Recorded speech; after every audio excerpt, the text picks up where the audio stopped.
Bonjour les amis de la passion ludique, bienvenue dans la forêt de Living Forest. Alors, à quoi on y joue? Eh bien, on y joue à un esprit qui veut empêcher la forêt de brûler, qui veut essayer de la développer en protégeant ses animaux et en y plantant des arbres. C'est un jeu de deck building, mais dans une version très légère. Presque envie de vous dire que c'est un des meilleurs moyens de commencer le deck building, peut-être, c'est Living Forest. Chaque joueur a un deck personnalisé avec des animaux. Son but, c'est de battre les autres en plantant le premier 12 arbres dans sa forêt, ou en éteignant le premier 12 feux présents dans la forêt, ou encore en accumulant 12 lotus, c'est des plantes particulières. Et pour ce faire, le joueur va disposer de ces cartes qui sont des animaux gardiens. De toutes sortes. Et simplement, il va aligner ici, à chaque manche, des animaux gardiens qui, chacun d'entre eux, vont lui donner un type de ressources.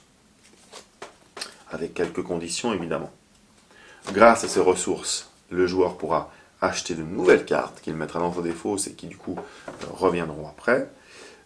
Ou alors il pourra aller éteindre du feu pour gagner effectivement la partie, ou encore il pourra venir dans ces petits râteliers ici, acheter des arbres qu'il plantera. Ces arbres d'ailleurs qui auront chacun un pouvoir, qui lui emmèneront du coup des ressources pour pouvoir le tour d'après peut-être acheter plus de cartes, ou éteindre plus de feux, ou acheter les cartes où il y a des lotus, etc., etc. Chaque joueur devra aussi combattre le feu qui se propagera dans la forêt, sous peine de se prendre des cartes malus comme ça dans son deck qui l'handicaperont.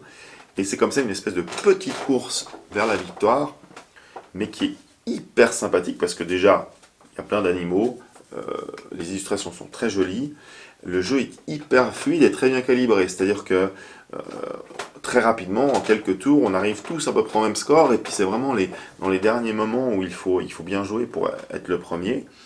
On pourra aussi ici dans la forêt tourner avec nos petits bonhommes pour déclencher certains pouvoirs. Et donc c'est vraiment un jeu de deck building.